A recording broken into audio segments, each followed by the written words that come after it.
Georgia, Alabama. If you missed our preview video, we almost went 30 minutes on that thing the other night. And so it is on the channel. Subscribe to the 24/7 Sports YouTube channel if you haven't already. It's there. What we like to do on Thursday is we just sort of add some final thoughts that have come to mind, add on to anything that's happened since we made the preview video.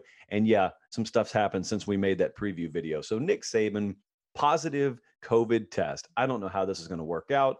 I'm going to assume that he is not going to be coaching, at least in person there Saturday. So what does it mean? Well, a lot of people have tried to quantify this. I don't know if there's any skill in that. We shaved 1.5 points off of our number. So I'm going to show you that in a little while. But I don't think that there's any staff more prepared to deal with this. Like we talked about the other day, Nick Saban just stashes former head coaches away in cubby holes at Alabama, essentially. But Steve Sarkisian and a number of guys with head coaching experience, they're perfectly equipped to deal with this. Notice the difference, by the way, in missing a game and missing a season, or missing a game and missing a month. The day-to-day impact of Nick Saban is not nearly what the month-over-month impact is, the cumulative impact. Now, I don't know how that affects the game Saturday. If Georgia wins 27-23, I don't know that we're looking at it and saying, well, you know that play early third quarter, like if Nick Saban was there, that wouldn't have happened. So I don't think it's excuse making time either way. It probably, if you win, if you're Alabama, makes you think on the other side, man, like what?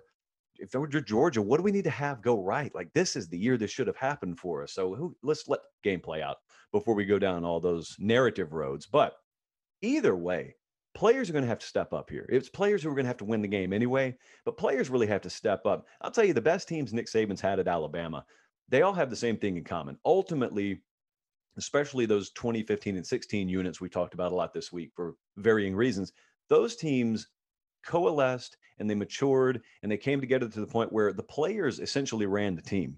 That's what you always hope. That's what any great coach or a coach of a great team potentially hopes to have happen is you've got the right collection in your locker room. You got the right culture installed to where the players start guiding the ship. And, you know, you're there to just kind of navigate and point the direction you want it to go in, but they're the ones guiding the ship.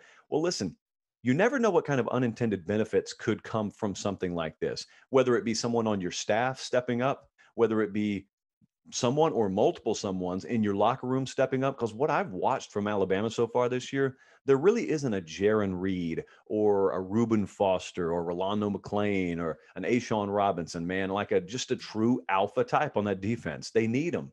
So who knows what's in that locker room that hasn't emerged yet that could be forced into emerging this week. And all that stuff is to say, still a football game to be played. So the structure of the preview video, I had a lot of you call me out. It was kind of funny because I went back and watched and you were right. So I picked Alabama to win the game. But a lot of you said, wait a second, it sounds like you just talked about Georgia for like 80% of the video and then you picked Alabama to win the game. Well, that's true. Okay. There were two things. Number one, there was a point I wanted to make about Alabama that was going to be like right in the middle of that video. So for some reason, I skipped over it. That's what happens when you don't write down your notes and you just hope that it's all in your mind. And so I skipped over it. And so what would have balanced things out 50-50, it ended up being like 75-25, 80-20 Georgia. So yeah, that did sound weird, but it does fall in line with what we normally like to do in our preview videos, which is I know who I'm going to pick. So I skew the other way, especially in games that I think are coin flip back and forth either way. I'm giving you the reasons that I have in the barrel that I'm going to end up not using to pick the team that I don't think will win. I'm going to give you those reasons anyway, because there's a lot to like about Georgia. Rarely am I 100-0 on one side. And it was like a 51-49, 52-48 type proposition here. So there was a lot to like about Georgia. But in doing so, I think I left out a lot about Alabama. So yeah, you guys were right. Like I heard that. That's fine. But in one of these coin flip situations, I'm going to present both sides of the argument. The Bama defense, what a big week for them. What a big sort of turning point, fork in the road type week for them. Obviously, everyone remembers what happened last week. Now, I got to tell you, I like probably most of you Bama fans and just most people who watched it in general, I walked away from that thinking this in no shape, form, or fashion resembles any kind of defense that I remember on good Nick Saban teams, the ones that were going to go on to contend for a national championship. And it wasn't just, to me, it wasn't just, oh, they didn't execute right. Like there were fundamental aspects of the game that they weren't able to pull off, tackling, stuff like that. So I took a lot of time this week. I mean, a lot of time, and talked to a lot of people, some close to the Alabama program, some just in the coaching world. And there are a lot of people convinced that the problems with Alabama probably weren't quite as dire as they were made to look against Ole Miss. A lot of folks, and I've had it broken down for me very meticulously, thinking that's kind of a perfect storm situation. Let me walk you through this play. Let me walk you through that play. Listen, I'm willing to listen to all that. I can certainly say that kind of performance was so beyond the pale that it almost makes you think, all right, this could be a throwaway result. Remember how we talked about the LSU Mississippi State result in week 1 and how everyone thought, well, that's going to be Mississippi State. They're just going to bomb away on everyone. And I said, no, no, no. They bombed away on LSU. I don't necessarily think that this has any indication of what we should expect in the future. Well, some people close to Alabama think that's what the Ole Miss game will be. I mean, we'll see. We'll see. But I'm willing to give benefit of the doubt here. You've at least earned that if you're Alabama over the course of now several years. Look on the Georgia side of things. I'm just throwing some random thoughts at you here. Coming into the season, Zamir White was thought to be the premier running back there. Hopefully he's healthy now, and former 5-star guy out at the Carolinas. And if he's healthy, then he could be a premier back in the SEC. That still is the case. But I think Kenny McIntosh is a guy, and listening to Jake Rowe and Rusty and some of the guys, and Kip, some of the guys over at Dogs 24/7 talk about this earlier too. They kind of echo what I think about Kenny McIntosh. I think Kenny McIntosh is going to play a big role in this game. That's the word out of practice over there this week. And I don't think that's a shocker to anyone. When you look at what's given Alabama trouble, when you look at the pass catching threats out of the backfield and the speedier options, and you've just watched Georgia this year, to me, Kenny McIntosh is their best option right now. And he's certainly the best equipped and has the best set of tools for Todd Monken in this offense to utilize against Alabama. So keeping an eye on him. And I talked about this the other night too. Another point here. I told you that this one, to me, for such a big game, you normally know everything about both teams. So these bigger games, at least I normally enter the week with a pretty good idea of where I'm going to lean. That was never the case in this game. It still is not the case, to be honest with you. And it's because it is so much strength on strength, weakness on weakness. There's no area that I look at with either team as an obvious exploitation point. Normally there is. Normally, like, you're vulnerable at corner and this team's got a couple of dynamite receivers. Well, that's not the case here. Well, Georgia's got dynamite corners, Bama's got dynamite receivers. And so I was listening to Bud Elliott talk about this the other day. We were kind of going back and forth. I still wouldn't be shocked with anything happening.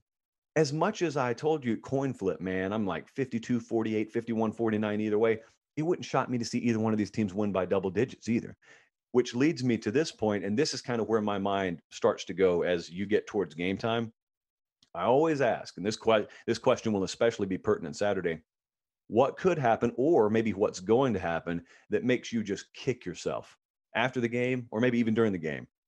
And you know what I mean by this, because we've all had it before, where you're watching a game and in the middle of the game, like, you think you've studied everything about it, you think you've thought every angle through, and there's something that's happening to where like the Navy game in week 1, where they're getting a score run up on them. And then you remember hearing them talk about not tackling a lot in practice. And maybe you bet Navy or something, but like early on, you see they are abysmal at tackling BYU. And you think to yourself, you're just kicking yourself. Man, I should have known. Big physical team like Brigham Young, I should have known. If you don't tackle in practice, you're not going to be ready. Well, both of these teams tackle in practice, but what could that thing be? I wrote a couple of things down. Number one, it could be that Alabama's offense is able to totally cattle prod Georgia. I don't mean run it up like 35-0 or 28-0 like they did Oklahoma a couple of years ago, but it could be that the dynamics that they have offensively put too much pressure, too many places on this Georgia defense. And you find out that, for instance, there are vulnerabilities. Maybe their third corner's inability to maybe cover Jalen Waddle or something like that. I don't know what the case may be. Maybe Najee Harris is a much more dynamic receiving threat out of the backfield. Maybe this offensive line stands up in pass pro like they have so far this year and just gives Mac Jones more time, the most time you've seen a quarterback operate with since Joe Burrow played against them in Atlanta with LSU. Point being, obviously, Georgia hasn't faced any kind of offense like Alabama. It's hard to. No one else really has that so far this year. But that could be one thing where you look at yourself, if Alabama's up 17-3, and you say, man, I should have known. Georgia's offense largely unproven on the big stage right now with Stetson Bennett, whereas Alabama, they got all these receivers. I should know better than to pick against that. That could be one, but I'll tell you also, you could have Georgia just take over the game physically. And then you're looking around and it's a quagmire, man. They have like drawn Alabama out into the deep end. and they're physically handling the line of scrimmage, and you are looking to yourself and you're kicking yourself for that. And you're saying, I've watched every Georgia game this year. They've been this way every game this year. Conversely, I've watched Alabama.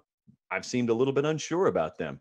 They've looked a little unsure about themselves. I should have known in such a tightly contested game. I should have gone with a more physically proven team. 24/7 came out this week with the team talent composite, and well, Georgia, lo and behold, #1 roster in the country. I should have known that.